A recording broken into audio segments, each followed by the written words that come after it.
Henry, James, and Gordon were miserable. They had been shut up for several days for being naughty and longed to be let out again. At last, Sir Topham had arrived. "I hope you are sorry," he said, "and that you understand that every job on the railway is important. We have a new tank engine called Percy, who helps pull coaches, and Thomas and Edward have worked the main line nicely. But I will let you out now if you promise to work hard." "Yes, sir," said the three engines, "we will." "That's good. But please remember that this no shunting nonsense must stop." Sir Topham Hatt then told Percy, Edward, and Thomas that they could go and play on the branch line for a few days. And they ran off happily to find Annie and Clarabelle at the junction. The two coaches were very pleased to see Thomas again. Edward and Percy played with the freight cars. "Stop, stop, stop," screamed the cars as they were pushed into their proper sidings. But the two engines laughed and went on shunting till the cars were tidily arranged.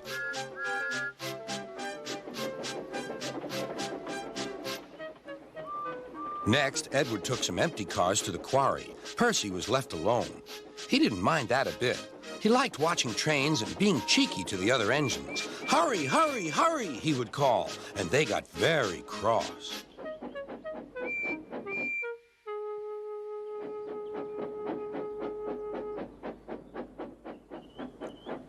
After a great deal of shunting, Percy was waiting for the signalman to set the switch so he could get back to the yard.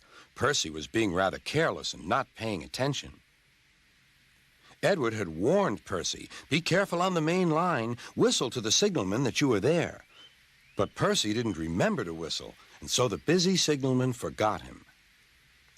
Percy waited and waited. The switch was still against him, so he couldn't move.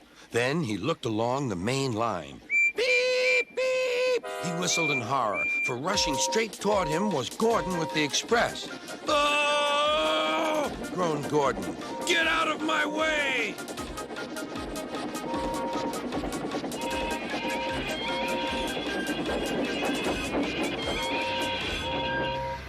Percy opened his eyes. Gordon had stopped with Percy's buffers just a few inches from his own.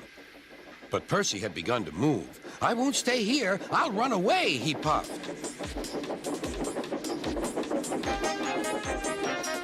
He went straight through Edward's station and was so frightened that he ran right up Gordon's hill without stopping.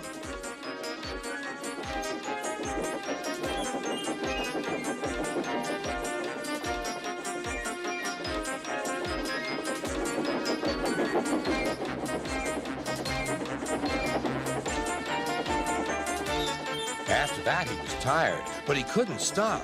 He had no driver to shut off steam and apply the brakes. "I want to stop! I want to stop!" he puffed.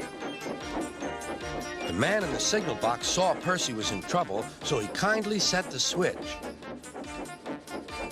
Percy puffed wearily onto a nice empty siding, ending in a big bank of earth. He was too tired now to care where he went. "I want to stop! I want to stop!"